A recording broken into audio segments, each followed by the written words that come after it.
Welcome to another edition of Dominic Holland Bucks You Up. No music this time. Because there's no Sam. Sam bailed on me, but we do have another guest, a pale substitute. For the first time, welcome to our show, Tom Holland. Hello everyone, how are we doing? How you doing, Tom? How do you do music? What do you do with music? What happens is, Tom, you should know. But how does he do it? Does he just play the piano? He plays the piano a little bit, and then we start. And Is it an original piece? No, it's always Billy Joel or Elton John or Queen. Right. And you can't play the piano. I can play the guitar though. I've been practicing every day on lockdown. Have you? I've been doing nearly an hour every day. Wow. Yeah. Well, we're sitting here 2 meters apart. I wish we were closer. I hope the microphone can pick it up. So lockdown, Tom. Yeah, it's been strange, hasn't it? How long's it been? I've been home. I came home from Germany, I think 12 weeks ago. 12 weeks ago. So have you missed working? I have missed working. I didn't. It's interesting. I've been so lucky. I've had such a gilded career, especially over the last 5 years, where I've basically not stopped working. Yeah. And, you've advised me, Mum's advised me. I've even had friends advise me to sort of like take a break, because eventually work will become less of a novelty and more of a chore. Sure. And I'm very lucky and blessed that what I do for a living, you can hardly call it a living. I go to set every day with my best pals, albeit work can be tough, it's long hours, it's tiring, but the hardship is far outweighed by the pros of... But you've also been lucky because you've done films that you've really enjoyed in the main. Sure.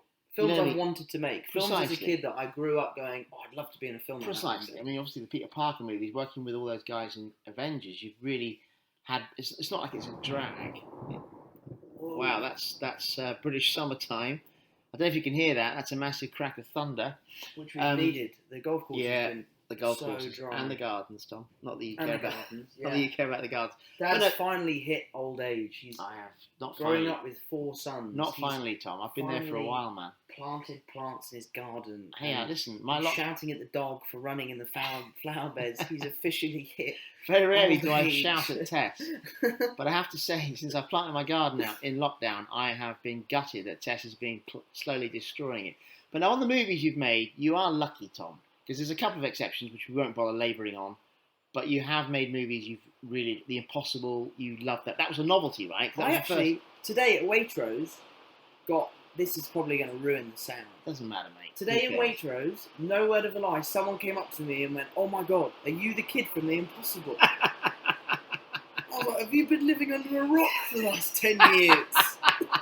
Was it an old bloke? Yeah, it was an old man. I love that film. I was like, "Thank you so much." And he couldn't recognised believe it. you. I was looking at a chicken. I've become like obsessed with buying ethically sourced meats. I was fishing through all the chickens looking for the actual proper free-range chicken, and he goes, "Oh my goodness, are you the kid from The Impossible?" How funny. Yeah, I couldn't believe it. It was amazing. How funny. But that's amazing. That's a compliment, Tom, because you were 14 then. You're now 24. Yeah. You've had a birthday in lockdown. So it's nice that the guy would recognise you from being a child. So it means you haven't changed that much. It means I'm still yet to go through puberty. I've actually, the last year, made a conscious decision to make my voice deeper. Oh. That's not by puberty. That's not by anything. That's just that I've tried to focus on not walking with a turnout, which I inherited from my tiny father, and also making my voice deeper. But the one time... You're trying to stop being me. Yeah. The one time I can't change my voice, and I was playing in a golf match a few days ago, and I can't seem to make my voice deep when I shout 4. When you most need it. Yeah, exactly. The other day I was playing with Alex, and Alex is a really good friend of mine, and he's probably the most manly bloke I know. And I hit the ball, scarily close to a group of people playing. Yeah. And I shouted 4, and he was like, "Jesus, mate, you've got to work on your voice." That'd be even funny if I had it hit the bloke. Oh, terrible. We were playing the other day, and a friend of ours, Craig, he got hit on the head. Oh, I heard, yeah. Yeah, I couldn't believe it. Just on the voice thing, I have a very light voice. And part of my problem in doing stand-up over the years is whenever I watch myself do stand-up, there's two things I think about. I think, oh, I can do stand-up, listen to the reaction of the audience, listen to the laughter and the material. Sure. But I always think, got a rubbish voice. Yeah. Got a rubbish voice. I do. You always brought us up that being late is unacceptable. Completely. I hate being late. I get the most stress I ever get in life is if I'm really late for something. Same as me. That's the same as me. But one thing, the reason why I'm always the first person to a dinner or a dinner party is because if I'm not sat in the middle of the table, I may as well not speak. You're so like me. If I sit on the end of the table, I may as well be a mime artist. Well, do you know what, Tom? When I go to a dinner party, because of my stupid job, right, I'll be sitting maybe 8 people around a table, and maybe some people I know, some people I don't know, and they think if Dominic Holland's coming, he will be really funny. Yeah. and I'm thinking to myself, I've got to be funny here, because people are thinking I'm expecting you to be funny. And then I might think of something funny to say, because it's so loud, I can't get sufficiently over the room to deliver any material, so I sort of go home thinking, they'll be thinking, that Dominic Holland is really not funny at all. He's really boring. I couldn't even hear him. Because there is that, I guess it's a misconception, or you could, like, I guess, what's the word? What's the word when you elaborate on it? That comedians are genuinely quite miserable people. Yeah, the old cliche is tears of a clown. What does that mean? Well, clown, funny man, funny smiley person. The tears of a clown is they are said to be melancholic, right? Because there's a sadness to being a funny person. It means, but you know what? I can think of people who are pretty somber, but I can think of pretty effervescent people as well. Sure. And I'm certainly not a somber person. But talking of stand-up comedy, Tom, I mean, I haven't done stand-up comedy since March. Yeah. So I started doing stand-up when I was 22. This is the longest time in my adult life, or longest time in my life, that I haven't been on stage. And I remember you saying to me, you did a Comic-Con once. Yeah. And I think you were in Brazil or something. You phoned me up when I was in London. And you said, Dad, I tell you what, man, I just smashed this gig and I quite fancy doing some stand-up comedy. Yeah. And I thought to myself, I can handle the eclipse, Tom. I've loved the eclipse. Sure. People ask me, am I jealous of Tom? Thankfully, only people who don't know me. I've so enjoyed watching the eclipse. But I would say, if you did stand-up comedy, mate, and you were good, and you're better than me, I'd be gutted. No, you wouldn't. I would. You wouldn't. I would. I would be like, really? Did you need to do that? No, but you've got to think about... The reason why I think I'd be good at stand-up is because... That Comic-Con, for example, the compere never showed up. Right. Was it in Brazil? I don't remember where it was. There was a big room. There was probably 10, 12,000 people in the audience. And the guy who's supposed to be asking me the questions... Is that a big room? Yeah, it's a big room. The guy who's supposed to be on stage sort of comparing the gig, asking me questions, just didn't show up. So I just went on stage for an hour by myself with a microphone and just chatted to the audience. Right. You know, I asked people in the front row questions, I told stories and stuff, and it went really well. Yeah. And I don't feel like I was hindered by the fact that I was the only one on stage. Although, Tom, can you not concede that they're quite a partisan crowd? Oh, they're totally on side. Yeah, because this is post... Obviously, this is post... Post Spider-Man. Yeah. And Spider-Man 2, I think, had just come out. And, you know, totally on side thing. But I think...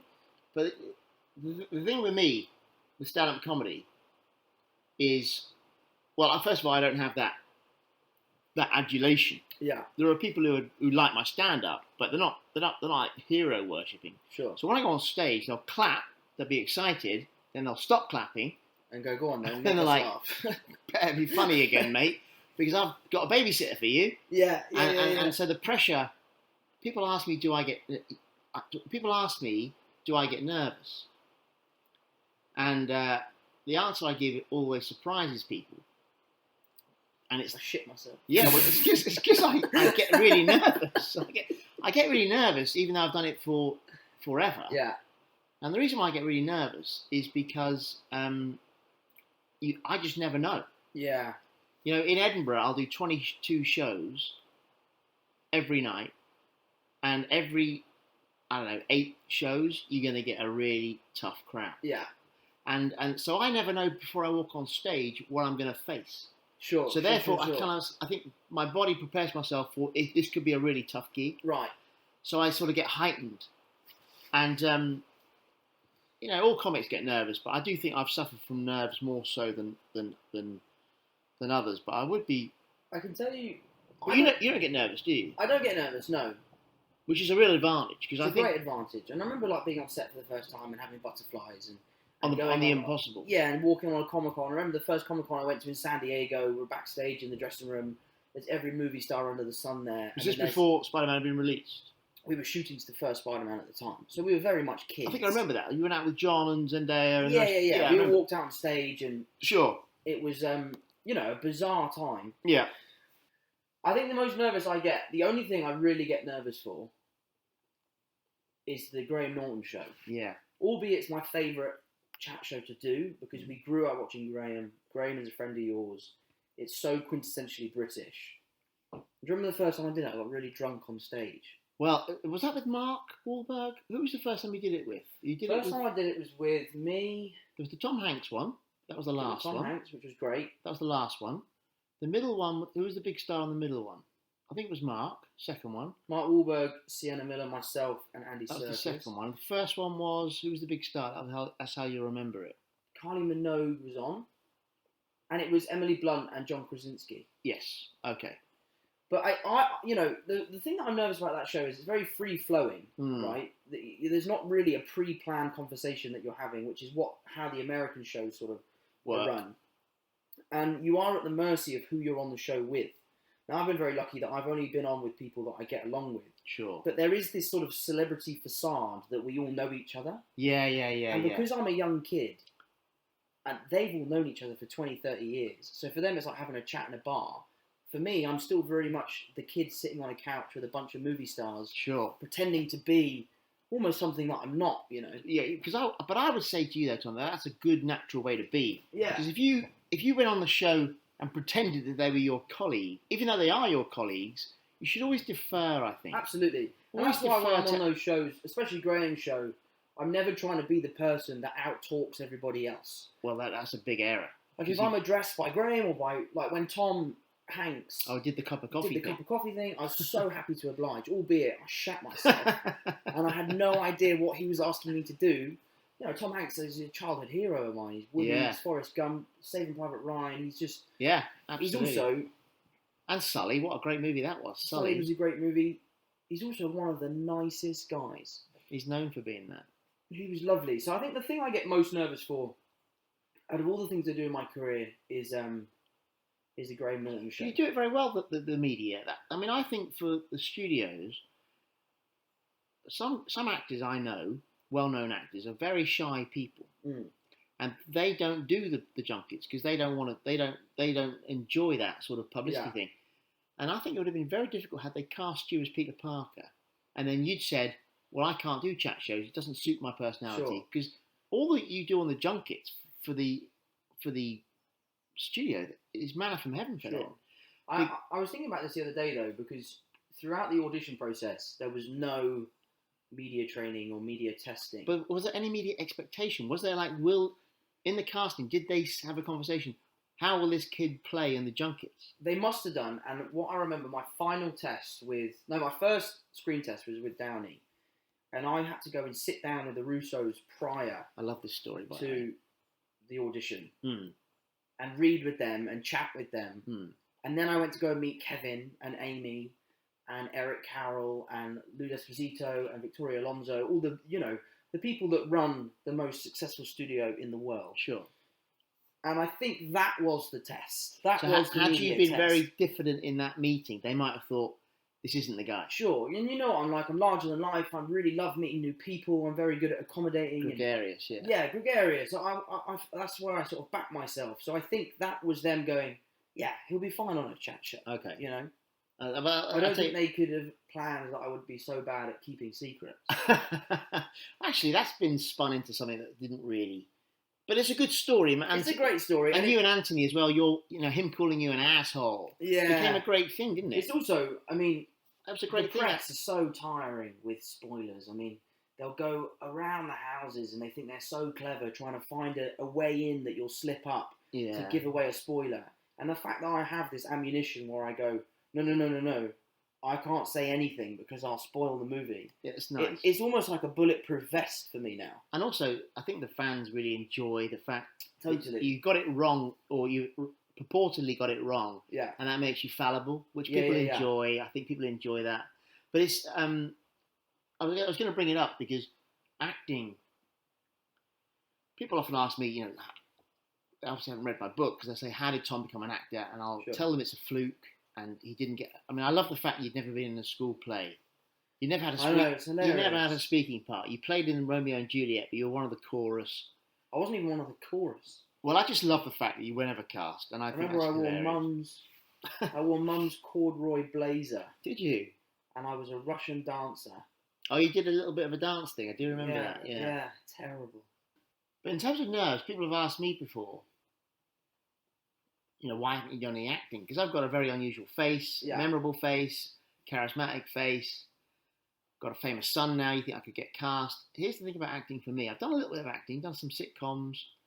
When I do stand-up, even though just said to you earlier, I get anxious before a gig, I'm in complete control. Sure. So I can respond to a heckle, or I can ignore a heckle. Yeah. I can respond to someone in the front row yawning, or I can ignore it. Yeah. And I've got my own stuff.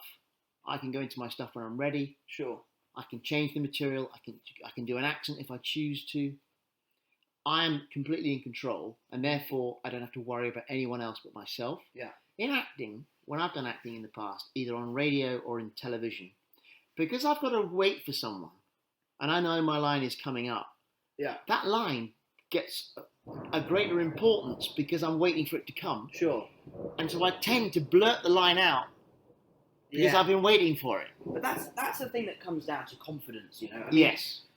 What people don't understand is there's so much to acting on screen that is amiss, like hitting your mark and standing on and making the correct eye line and keeping the correct distance from you and the camera to help out the focus puller, and there's lots to it that you're also thinking about, and that's why I never really and people won't like me saying this, but I never really learn my lines to a T. Like, I don't learn it word for word. I sort of learn them loosely and then really cram them in the morning so that they're kind of fresh and they're not over rehearsed, because I find that whenever I've learned the lines too much, I guess, I get stressed on set that I'm not delivering them exactly how they are. But because I have this kind of lax attitude of I'm not going to say them how they're written, so therefore if I say them a little bit wrong, it's not that big of a deal. Right, well, but that's something that comes with confidence and doing, I've been acting now for 12 years. Sure. I've done 20 movies. I have a confidence that I will do a really professional job, and I think now directors have a confidence in me that I'm not lazy. So the reason I'm saying the words differently is not because I haven't learnt my lines. It's because I've made a decision to say them differently. And you've got to sound natural. I mean, sure. But do you remember when you did The Impossible then? So how about this then? I remember you left Billy, or you were leaving Billy, and Nikki and I were like, well, let's get him an agent, make sure he can feel it. He's staying in the industry. Sure. And then that script came through, and then they said, we want Tom to read in London this scene. It was the Christmas present scene. Oh, it was an awful which scene. Never made the movie, and I read it as a writer and as a dad, and I said to you, Tom, I don't think you can do these lines because they were written by a Spanish guy and translated into English, and they were difficult anyway. Yeah. And I emailed the agent to say, look, do you mind if I rewrite this, because Tom will not be able to do these lines as they're written. They were really, really poorly written. And do you remember they sent me into London? I had that workshop with that guy. Yeah, I do remember in Pineapple Studios, and we workshopped that scene that the studio had sent me to go and do. And I never actually auditioned with that scene. But he came up to me afterwards, and this is going to sound like a proud dad, but I'm just an honest dad. I picked you up at Pineapple in Covent Garden, and he took me to one side. And maybe he'd seen some other kids as well for the role, I don't know, but he did say to me, he said, your son is unbelievably able to act. Oh, wow. And that was, I'd watched you in Billy Elliot, I knew you could dance, I knew you could sing. But that was the first time that, because he was a sort of professional coach, and he said, look, I see kids all the time. And I suppose I said to Nikki, he really made a point of telling me how natural you were. Do you know what's funny? That studio, I think it was Studio 12 at Pineapple. I used to love going there, by the way. I used to love Pineapple. It was like Kids from Fame, right? Yeah, it was the best. That studio was the studio where I first met Damien Jackson. Okay. Damien Jackson was our Hitler.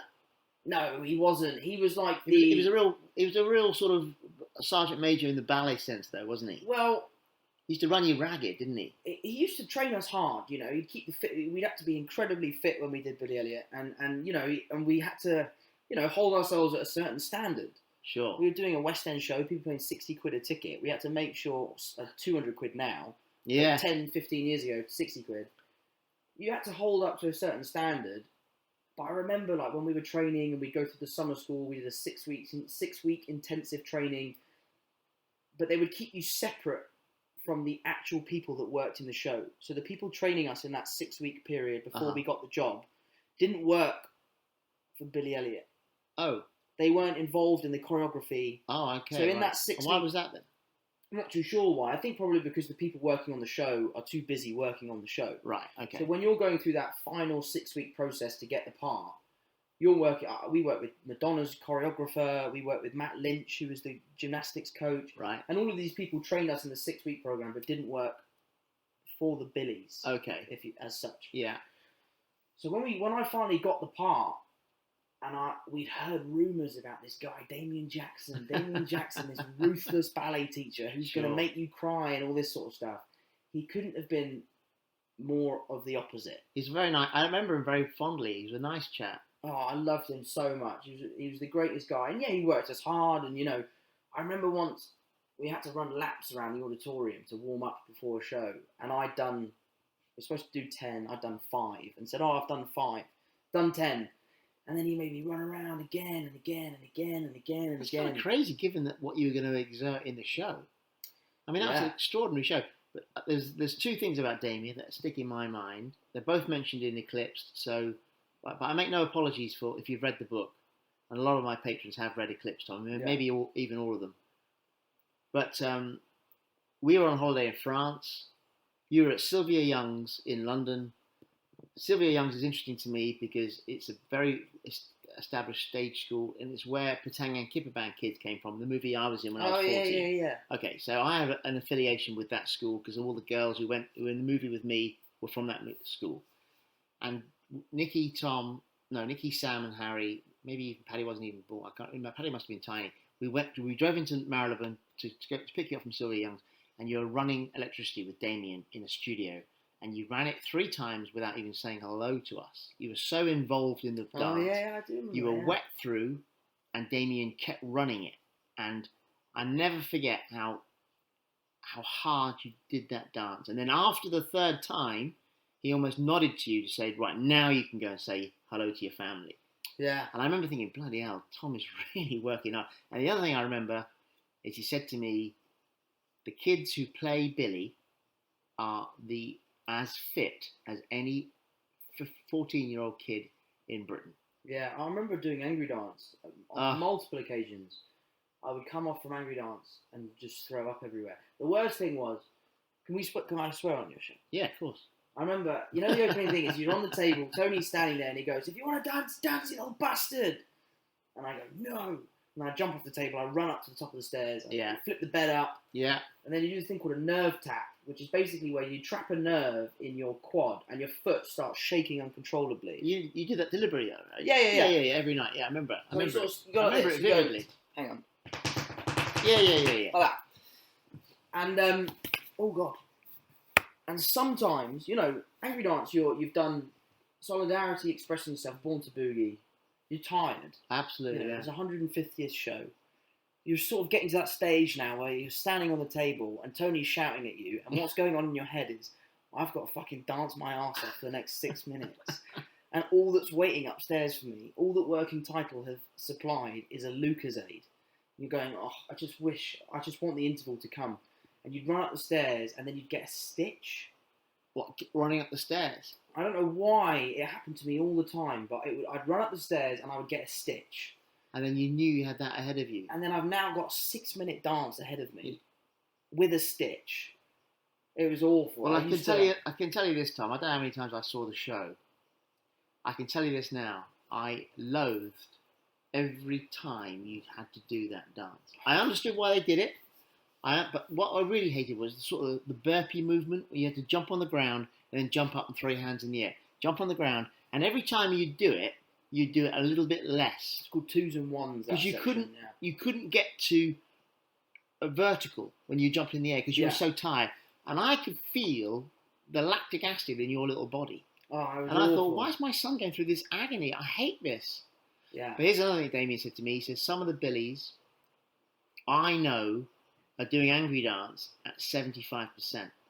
They're doing it within themselves. And he said to me, Tom is one of my few kids who maxes out on that dance. Yeah. And I think that's an indictment. It's indicative of the fact that you've gone on into a career because you threw yourself into the role. Yeah. And I think my work ethic has been my most valuable asset throughout my career, and it's something that I've been praised on from many different people, and it's something that I really strive to keep up. You know, now that I'm getting to a stage in my career where... And also you could get lazy. You could get lazy and you could show up 2 hours late and people wouldn't say anything. And unfortunately, that's the sad truth of our industry is when people get to my position, people just don't say no to you anymore. And I think that's partly the reason why the team of people that I work with are the same team of people I knew when I was 15 years old.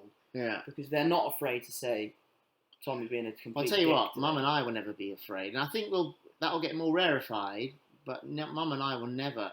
We used to call it Dick Alert, didn't we? Do you remember? And I think Dick Alert is very rarely called upon, but if you stop hearing riposts at all, then you should worry because nobody is perfect, Tom, going through life. No. There's going to be times where we all get it wrong. So if I get it wrong, Nikki will rebuke me. You know what I mean? Yeah, for sure. I haven't got a dad anymore. Yeah, Dad's gone.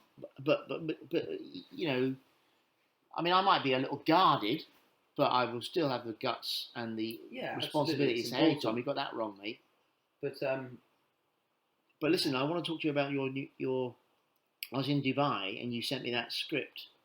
Oh yeah. Do you know, I'm going to do a beer break. I'm going to run and get a beer. No problem. I'll be back in 30 seconds. Do you want one? No, I'm fine. I got a big skinful last night, mate. I'm having a dry night. I think your shade thing's been struck by lightning. I'll tell you what, that's... Just completely collapsed. I was thinking about the difference between me and you, Tom, apart from, you know... What's that? Movie star and pub comic, is that you want to have a beer break and I need a wee break. I could do with a wee as well, actually. Well, we're not going to be too much longer, but I wanted to just say, you were in Berlin, then lockdown happened, took everyone by surprise, you flew home. But I was in Dubai, that's the last time I gigged, and you sent me the script.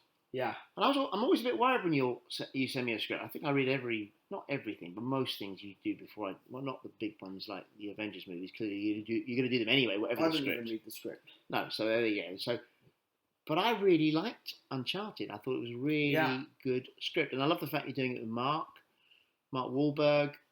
I've enjoyed some of his films over the years. Yeah, I've been a big fan of his for a long time. We loved The Shooter, didn't we? Love The Shooter. I love The Other Guys. Yeah, The Other Guys. I love The Departed. I mean, he's got a plethora of movies that... Here's the thing about The Other Guys. You guys were in Thailand, and I was watching The Other Guys, and I was going back and forth. Remember with The Impossible? I was back flying back and forth. And I was watching The Other Guys with Will Ferrell, Mark Wahlberg, and I remember thinking, "Oh my God, the family will absolutely love this film." Yeah. Because it's that for me is a brilliantly conceived comedy. It's so funny that when Will Ferrell's character. I remember when we were kids, and you were like, "You got to watch this film, The Other Guys." We all thought as kids that we were about to watch. Like when you got us to watch A Wonderful Life. We thought it was some old film that you wanted us to watch that we were too young for. Well, I still maintain that It's a Wonderful Life is an extraordinary story. Yeah. Frank Capra directed that film, and Holes, you know, in terms of layered stories, Tom, I do love layered stories, and we can get to that in another pod when I talk about our stories and my stories.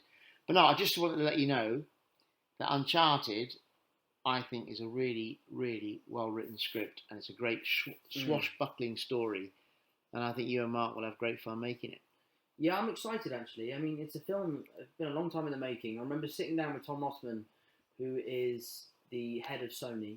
He is a great guy. He's a great friend of mine, and he's also been a real good ally for me. He's a character, isn't he? Yeah, but a lovely character, and he's been a really good. He's always been in my corner since the day I got cast. You know, he's really sort of, you know, he's almost been a little bit of like a godfather to me in the business. And I remember sort of pitching him an idea I had for a young Bond film. Right. And the idea was that you wouldn't market it as a Bond film. It would be a story about a young kid graduating from the SAS, joining MI6, going on a mission, killing 2 people, and then at the end of the film, Judi Dench would walk in and say, "Welcome to the 00 program, Mr. Bond." As a young kid, right? And people would go, "Oh my goodness, is this the new Bond? What the fuck?" As a reveal, yeah. As a reveal. But from a marketing standpoint, you'd shoot yourself in the foot because you want a Bond film to open to $200 million. A young film with a young cast, right? It's a bit of a risky thing. Sure. But anyway, from that idea came the idea of doing a young Uncharted film. Okay. Because in the games, obviously Uncharted is based off of a video game. Right, yeah, I knew that, yeah. Nathan Drake, who's my character, is in his late 30s. Okay. And that's why you had people like Ryan Reynolds, Chris Pratt. Those were the that were attached to playing Nathan Drake for a long time. I see, right, I didn't know this. And, you know, for various reasons, and for the same reasons that we had a really hard time getting the script off the ground and finding the right director, which I really think now we've done, it just didn't get made. And Tom and I sat down and said, well, what if we did an origin story for Nathan Drake? And I think the reason why that is so great is that video game films, for me, always miss. Because if you've played the games, there's no point watching the film. And if you've watched the film and you haven't played the games, you don't understand it because you haven't played the games. But the good thing about our film... I read the script and really understood it straight away. So that's exactly the thing, is because the people who have played the games are getting a period of history in Nathan Drake's life that they haven't experienced before. Mm-hmm. And the people who haven't seen the film, haven't played the games, are getting an introduction into the story. I see. If you understand what I'm saying? No, I do, because as I say, I didn't even know Uncharted was a video game when I read it. Yeah. I just thought, wow, this is a really good, fun, rollicking, action, funny Have film. you seen what Nathan Drake looks like? No. Google it. You can't touch it because you'll... Yeah, I'll show you on my phone. Because they... I suppose the question is are you worried about the transfer? Because it traditionally hasn't worked, right? With Lara Croft and with... Well, the original Lara Croft's worked really well. And was that with Angelina Jolie? That was with Angelina Jolie. And Assassin's Creed wasn't received in the best way. But I think what we're sitting on at the moment is a really great standalone film, regardless It's a standalone, of the games. whether you do another one or not. It's a standalone. It's a film that is inherently exciting. Yeah. The action is like I can above see you. and beyond. I can see you and Mark. You know. So this is Nathan Drake in the games. You see, so he's a bloke. Oh bloody hell! He's a man. And that's an animated character, right? Yeah, he's a video game character. Oh, okay. Yeah, he looks an old guy. Yeah, guy, late 30s. Yeah. I'm playing him as a 21-year-old. Let me see if there's a great picture that someone's edited. Let me see if I can find it. But yeah, look. Okay. See what I'm saying? Oh, I see. But just on that... There you go. That's kind of the vibe. I think it's... Honestly... But let me just tell you, Tom, and it's a good way to conclude our very first podcast together. And I've really enjoyed it. Yeah, me too. In terms of my life and how fortunate the Holland family are, I'd just like to share a story about Tom Rothman, because, you know, as people know, you and I love our golf. You're a fabulous young golfer now, and I'm a sort of trying, you know, middle-aged bloke trying to get around. I still love it. That time when we were in Hawaii at the Sony Open, they were very generous to us. They stuck us in this lovely hotel. We got into our rooms, and there was a brand new Epic Callaway driver. One for Sam, one for Tom, one for me. And you'd ripped yours open, and you said to me, "Dad, this is amazing. What? Open your driver, Dad." I said, "I'm not opening my driver, Tom. I'm going to sell it." Because I was, you know, pub comic. But what was really... My memory of that was we went for dinner one night, and it was all of Sony's guys, and Tom was a little under the weather, but he was full of energy. Mm-hmm. And we sat down and had dinner, and there was a whole family, Tom's colleagues, and Bryson DeChambeau, who at the time was 5th in the world at golf. And I remember thinking at the time, wow, this is the most surreal dinner. We're in Yeah. Hawaii, which in everyone's head is the world's paradise. Yeah. The Which Sony it is. Open, which it is, the Sony Open, and here's Tom having dinner with the head of Sony and Bryson DeChambeau. All it needed was Tiger Woods to come in and high-five me. Yeah. But it was such a surreal meal. And we were so jet-lagged, little Paddy couldn't even eat his prawns. He was so tired. But it was a surreal dinner, and it was lovely. And Bryson was asking me questions about golf. I was thinking, really? I know. It was just so strange. Bryson. But it was a lot. Listen, Tom. Do you remember the best thing about that dinner though is, Tom Osborne is, one of, if not the most successful producer in the business. He is, responsible for films like Titanic. He's responsible for Avatar. Obviously, James Cameron is the mastermind creative behind that process. But Tom's the suit. Tom Osborne is the one, finding the money and creating the business. He is, he is. Yeah. He ran Fox for so many years. He's now running Sony. Sony is doing so well since he's taken over the company. And he told that story. He told this story about the Titanic, and I forget the details of the story. And if I do remember, we probably couldn't talk about them because I'm sure it's a private story. Sure. But Tom went on for 10 minutes talking about this triumph that he created. He likes to hold court, right? Yeah, he's holding court. He's the boss. He is the CEO of one of the biggest companies in the world. Dutifully listening to this story. Dutifully listening to him, and he's talking about Titanic, and everyone's listening, and it's an amazing story. And then he finishes his story, and then Dad chimes in and just goes, "I haven't seen it." And the whole table erupted. And Tom was a good sport. Tom laughed his head off. But that's a funny thing though, Tom. He finished the story. And I, in a nanosecond, thought that'd be funny if I said that. And I've got to make a judgment call, right? Yeah. If that had gone wrong, you'd be in trouble. But it was so lovely that I remember the guy, the head of publicity. What's his name? Josh Greenstein. Lovely bloke. All laughed their heads off, and I was incredibly heartened because I'm a comedian, right? And I thought that's a great thing. They'll think now, hey, Tom Harlan's dad's really funny. Well, I play golf with Josh a lot. Every time I'm in LA, I play golf with him. I play golf with my lawyer, Robert Offer, and they play, the golf course that we play at is very much a low rent golf club. Right. It's not a fancy golf club. Well, where we play in London? Where we play in London. Yeah, sure. It's not a fancy golf course. No. But where they play in LA is the peak of... Fancy pants, yeah. Fancy pants. And Josh is obsessed with golf. Yeah, I've heard this. Josh is more obsessed with golf than Tiger Woods is. Oh, wow. But Josh is shit. But with different results. Yeah. And I love Josh to bits. He's a lovely bloke. He's a good friend of mine. But there is a thing in America where, these people who are playing at these elitist clubs, and they have caddies. Sure. Caddy to me is bizarre. Like, we don't have a caddy. You carry your own bag. Yeah. You put your beers in the bag and you go. And Josh, you have a caddy when you play at Brentwood or Riviera or anything like that. And I'll finish a round of golf, and I'm very strict on myself that I won't ever cheat on a golf course. But the caddy keeps score. Right. Right, and in America, you have to if you play a round of golf at your golf club, you have to hand the card in. Oh, do you? Do you know how here in England, if you have a bad round, you can just rip it up? Yeah, but also you get dropped in a medal. Yes. Okay. In America, you get dropped for just playing.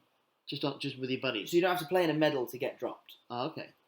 Right? When you say dropped, you mean your handicap? Your handicap. Yeah. Right. Okay. So I remember finishing. This has happened to me on 5 or 6 different occasions. We putt out on the 18th. We all shake hands, and then the caddy goes, "Tom, you shot a 72." And I'm like, "No, I didn't. I shot a 94, mate." And then he's like, "Josh, and you shot an 81." And I'm like, "I've got Josh in the hundreds here." Is this like a presidential round then, where they sort of give you a favourable score because of who you are? It would be considered a presidential round, but it's really because the caddies want a tip. Oh, and if I played a crappy round of golf and I'm 12 over, I'm less likely to give someone a tip than I would be if he said, "What a round, you're 3 under." But I bet you a lot of people are very seduced by that and go home going, "Wow, man, I'm pretty good today, 3 over." And that's why you find that, we were talking to, well, we won't just mention his name, but a very, very, world-class English golfer. Right. And he was telling us that he played that game with his caddy where he would guess the handicaps of people. And their handicap is always way lower than it should be. That was, I do remember that. That was in Hawaii again. That was another surreal breakfast sitting next to a Ryder Cup hero. But, Tom, listen, thank you for joining us, mate. It's been really interesting. I've really enjoyed chatting to you. We're going to do it again, and I'm sure the people on Patreon will really enjoy it. and we'll do it again, and we'll chat. We've got to chat about the fruit bowl, which I know you're going to be Yeah. finishing, so we'll do that again. Hey, listen, folks, thanks for listening. I hope you enjoyed that. There'll be more to come on this Patreon site of mine, and we'll see you very soon. Take it easy. Thank you. Bye-bye. Thanks for having me, everyone. Bye. What are you trying to do? Dad is yet again showing his age and trying to sign into a computer. Sam said to call him when you've wrapped it up.